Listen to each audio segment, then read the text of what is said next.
Hello friends, आज grade 9 social science में chapter number 14 Bharat स्थान भूस्तरीय रचना भूपृष्ठ भाग 2 में लास्ट टॉपिकनी चर्चा करवानी छे।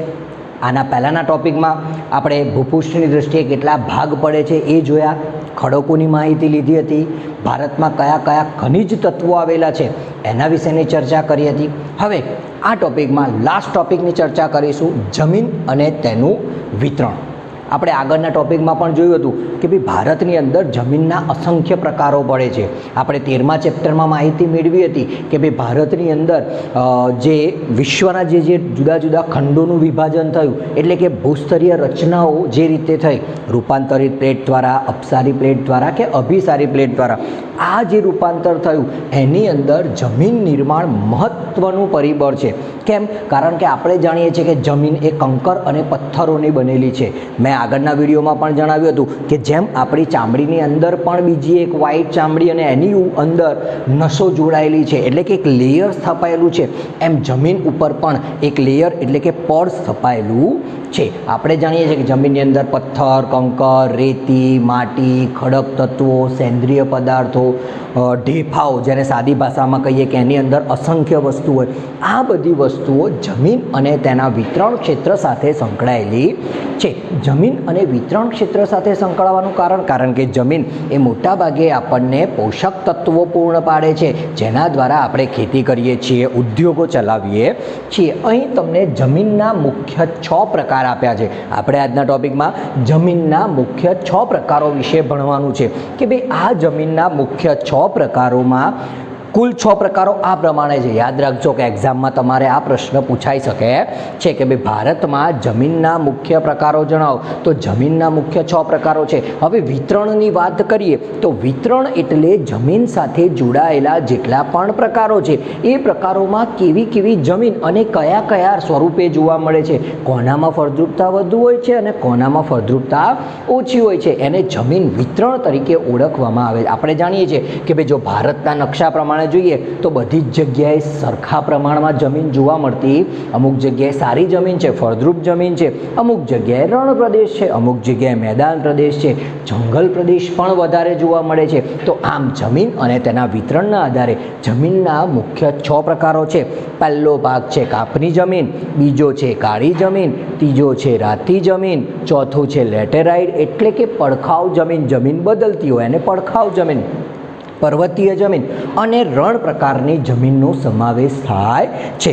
જો તમે નકશા જોઈ શકશો કે નકશાની અંદર પણ આપણને જુદા જુદા ભાગમાં જુદી જુદી જમીન આપી છે। તમે પેજ નંબર 111 એટલે કે તમારી બુકમાં 111 નંબરના પેજ ઉપર તમને આખો જમીનનો નકશો આપેલો છે। અહીંયા મેં તમને સમજાવેલો જ છે કે પર્વતીય જમીન, તમે અહીંયા જોશો તો આપણે પર્વતીય જમીન જોઈએ તો આ ઉપરનો જે ભાગ છે, જમ્મુ કાશ્મીર, લેહ લદ્દાખ, હિમાચલ પ્રદેશ, ઉત્તરાખંડ, આ બધા પ્રદેશોની અંદર કેવી જમીન જોવા મળે છે? પર્વતીય જમીન જોવા મળે છે। ત્યારબાદ કાપની જમીન જોઈએ તો કે ભાઈ કાપની જમીન એટલે કે જ્યાં કાપ વધુ પ્રમાણમાં હોય, ઉત્તર પ્રદેશ છે, હરિયાણા છે, પંજાબ છે, રાજસ્થાનનો અમુક પ્રદેશ છે, આ બધા પ્રદેશોમાં કાપની જમીન વિશેષ જોવા મળે છે। હવે રણ પ્રકારની જમીન, તો આપણી જોડે રણ પ્રકારની જમીન માત્ર રાજસ્થાનમાં છે, ગુજરાતમાં છે, પરંતુ ગુજરાતમાં પણ રણ પ્રકારની જમીન કરતાં કાપની જમીન વિશેષ જોવા મળે છે। ત્યારબાદ લેટેરાઇટ જમીન, દક્ષિણ ભારતનો જે ભાગ છે દરિયા કિનારે, ત્યાં જમીન પથરાવ હોવાના કારણે ઘણીવાર રાતા રંગની જમીન જોવા મળે છે, એટલે કે પડખાવ, એ રંગ બદલતી જમીન તરીકે ઓળખવામાં આવે છે, જેને લેટેરાઇટ જમીન કહે છે। ઘણા ભાગમાં કાળી જમીન પણ જોવા મળે છે, વચ્ચેનો જે ભાગ છે ત્યાં ઘણીવાર કાળી જમીન પણ જોવા મળે છે અને પર્વતીય વિસ્તારોમાં રાતી જમીન પણ જોવા મળે છે। આમ ભારતના ભૂપૃષ્ઠમાં દરેક જગ્યાએ જમીનના પ્રકારો કેવા કેવા હોય છે અલગ। આપણે ગુજરાતની જ વાત કરીએ તો ગુજરાત રાજ્યમાં અમુક પ્રદેશોમાં આપણને રણ પ્રકારની જમીન જોવા મળે, જેમ કે બનાસકાંઠા જતા રહો તો બનાસકાંઠા, થરાદ, વાવ, ત્યાં રણ પ્રકારની, કચ્છમાં રણ પ્રકારની જમીન, જ્યારે આપણી પાસે અમદાવાદ અને એનો આજુબાજુના વિસ્તારો, ખેડા, આણંદ, નડિયાદ, વડોદરા સુધીના ભાગોમાં આપણને કાપની જમીન જોવા મળે છે। આ ઉપરાંત અમુક એવા પ્રદેશો છે કે જ્યાં કાળી અને કચ્છવાળી જમીન પણ જોવા મળે છે, છે કે જ્યાં પાક ઉત્પાદન વધુ થાય છે, જેમ કે દક્ષિણ ગુજરાતની વાત કરો તો ત્યાં કાળી જમીન વધારે પ્રમાણમાં જોવા મળે. આમ ગુજરાત રાજ્યમાં જો જમીનના તફાવત હોય તો સાહેબ ભારતમાં પણ જમીનના અસંખ્ય તફાવત જોવા મળે છે. અને આ તફાવતની અંદર કાપની જમીન, કાળી જમીન, રાતી જમીન, લેટેરાઇટ કે પડખાઉ જમીન, પર્વતીય જમીન અને રણ પ્રકારની જમીનનો સમાવેશ થાય છે. હવે કાપની જમીનની વાત કરો તો જે પ્રદેશમાં કાપ પુષ્કળ પ્રમાણમાં હોય, યાદ રાખો કે પર્વતીય વિસ્તારોમાંથી જ્યારે વરસાદ પડે ત્યારે આ જે ભાગ છે એ બધો જ ભાગ કાપની જમીનનો કહેવાય છે. મારો જ્યાં જ્યાં હાથ ફરે છે એ બધો ગુજરાતનો અમુક ભાગ છે, રાજસ્થાનનો છે, ઉત્તર પ્રદેશ છે, ઉત્તરાખંડ છે, હરિયાણા છે, પંજાબ છે, ત્યાં કાપની જમીનમાં પાક ઉત્પાદન વધુ સારું થાય છે, કારણ કે ત્યાં ચોમાસાની ઋતુમાં પોતાની સાથે વરસાદ, રેતી, માટી, કાપ, સેન્દ્રિય પદાર્થો લાવે છે. ત્યારબાદ કાળી જમીન. તો આપણા ભારતના વિસ્તારોમાં કાળી જમીન પણ ઘણા બધા પ્રદેશોમાં જોવા મળે છે. જેમ કે જ્યારે આપણે દક્ષિણ ભારતના ત્રિકોણાકારની રચના કરીએ, એટલે કે આગળના વિડીયોમાં જે ત્રિકોણાકારની વાત કરી હતી, ત્યાં મોટા ભાગે કાળી જમીન જો આ દલદલીય પ્રદેશમાં પણ જોવા મળે છે. ચીકણી જમીન હોય છે કે જેના કારણે ત્યાં પણ ઉત્પાદન વધુ સારું થાય છે.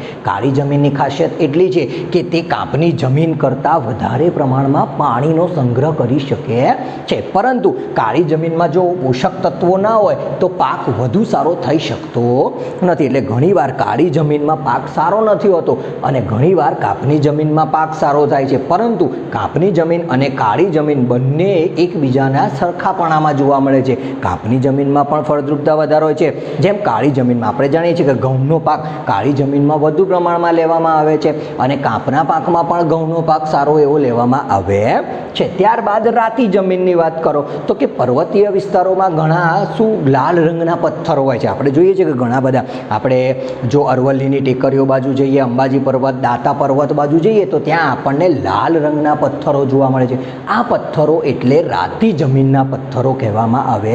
રાતી જમીનના પથ્થરો મોટા ભાગે પર્વતીય વિસ્તારોમાં હોય છે. કેમ પર્વતીય? કારણ કે ત્યાં વરસાદ પડવાથી ધીમે ધીમે એ પાણી રાતા રંગનું, લાલ રંગનું પણ ઘણીવાર જોવા મળે છે. તો આને રાતી જમીન કહેવાય છે, જેની અંદર પોષક તત્વો નથી હોતા પરંતુ અન્ય પદાર્થો કે જે જમીનને પૂરતા પ્રમાણમાં જરૂરી છે એવા તત્વો આ પર્વતીય પ્રદેશોમાંથી જમીન ઉપર આવે છે. ત્યારબાદ લેટેરાઇટ અને પડખાઉ જમીન. આપણે જાણીએ છીએ કે ઘણીવાર દરિયા કિનારે વધુ પડતો વરસાદ પડવાથી ચિકાસ, ખાડામાં આપણા પગ જેમ ભરાઈ જાય ને એમ ચિકાસ ઉત્પન્ન થાય, તો એવી જમીનને લેટેરાઇટ એટલે કે પડખાઉ, પડ બદલવું, જેને પડખાઉ તરીકે ઓળખવામાં આવી લેટેરાઇટ જમીન પણ ભારતના મોટાભાગના વિસ્તારોમાં, એટલે કે દરિયા કિનારે, જેમાં કેરળ, કર્ણાટક છે, મહારાષ્ટ્રના ગોવાના ભાગમાં છે, આ બાજુ તમિલનાડુ, આંધ્રપ્રદેશ, આ બધા જ પ્રદેશોમાં લેટેરાઇટ અને પડખાઉ જમીન જોવા મળે છે. પર્વતીય જમીન. તો તમે પર્વતીય જમીન વિશે જાણો છો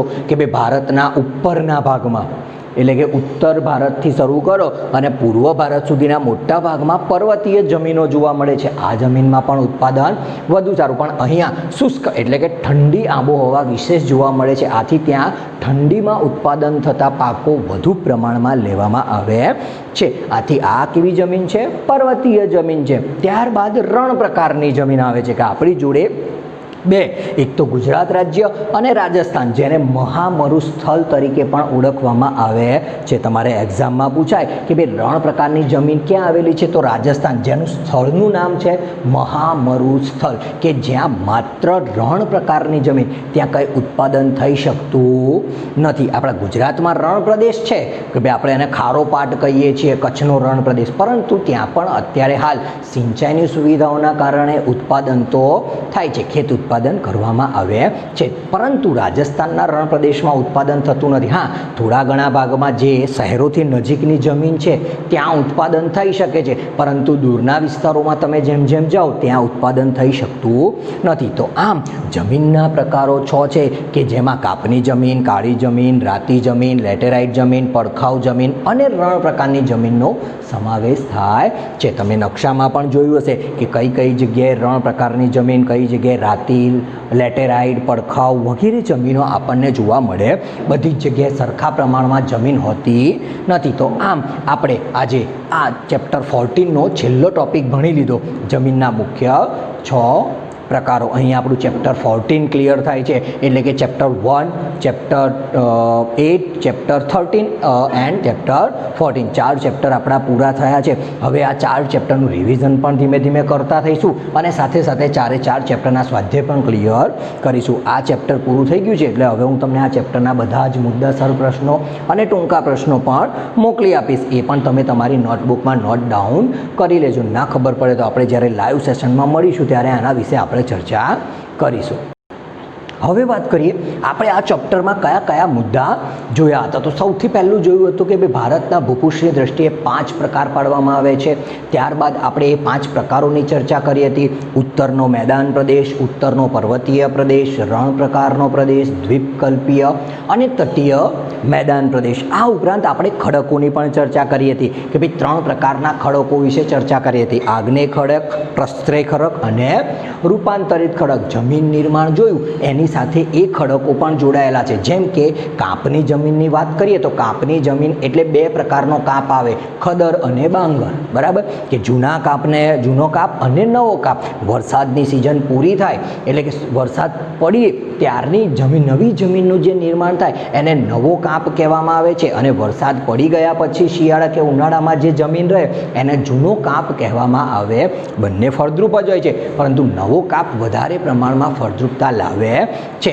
એ રીતે આપણે રૂપાંતરિત ખડકોની ચર્ચા કરી તો રૂપાંતરિત ખડકોમાં લેટેરાઇટ અને પડખાવ જમીન આવે છે કે જેમ એક જમીનના ઉપર નવી જમીનનું લેયર આવે એ નવી જમીનના લેયરને આપણે પડખાવ જમીન અથવા તો લેટેરાઇટ જમીન તરીકે પણ ઓળખીએ છીએ. પછી વાત કરીએ રાતી જમીનની. તો રાતી જમીન એટલે એવી જમીન કે જે જમીનની અંદર નવા સેન્દ્રિય પદાર્થો ઉમેરાય. પર્વતોના ઘસારાના કારણે પાણીની અંદર પણ સેન્દ્રિય પદાર્થો રહેલા છે અને જમીનની અંદર પણ પોષક તત્વો વધારો થાય છે. આ ઉપરાંત જમીનના 6 પ્રકારોની અંદર આપણે ખનિજ તત્વોની પણ ચર્ચા કરી હતી કે ભાઈ ખનિજો એ જમીનના ઊંડાણવાળા ભાગમાં હોય છે. આપણે લેયર જોયા હતા કે ભાઈ જમીનના નીચે જુદા જુદા 7 લેયર હોય છે, જેની અંદર લોખંડ, તાંબુ, જસત, એલ્યુમિનિયમ, કોલસો વગેરે જેવા તત્વો હોય છે. આ બધા જ તત્વો આપણને ખૂબ જ ઉપયોગી છે. તો એ પણ પર્વતીય જમીનોના કારણે, રણ પ્રકારની જમીનના કારણે અને કાળી જમીનના કારણે આપણને ઉપલબ્ધ થાય. તો તમે રણ પ્રકારની જમીનમાં જુઓ તો ત્યાં તમને કેરોસીનનું ઉત્પાદન થઈ શકીએ છીએ, પેટ્રોલ ડીઝલ આપણે કાઢી શકીએ,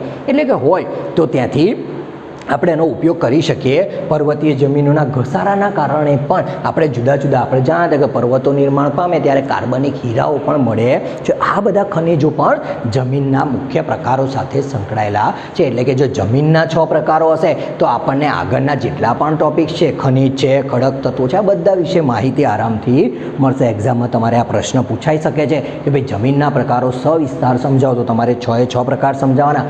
બીજું કે નકશામાં પણ તમને કોઈ એક જમીનનો પ્રકાર બતાવવા માટે કહી શકે છે કે ભાઈ કાળી જમીન બતાવો અથવા તો પર્વતીય જમીન બતાવો, રણ પ્રકારની જમીન બતાવો, કાપની જમીન બતાવો, બરાબર, અથવા તો લેટેરાઇટ જમીન ક્યાં આવી છે તેનો પ્રદેશ. તો આ પ્રદેશ વિશે તમે જાણી શકો છો. તમને બુકમાં પેજ નંબર 111 ઉપર આખી માહિતી આપેલી છે, જોઈ લેજો. જ્યારે આપણે નકશો ભણવાનો થશે ત્યારે હું તમને પર્વતીય જમીન કે આ બધી જમીનો ક્યાં આવી છે એ પણ તમને બતાવી દઈશ. સાથે સાથે તમે આ જેટલા પણ ટોપિક્સની રિલેટેડ ચર્ચા કરી છે એ તમે તમારી નોટબુકમાં નોટ ડાઉન કરી દેજો. Thank you.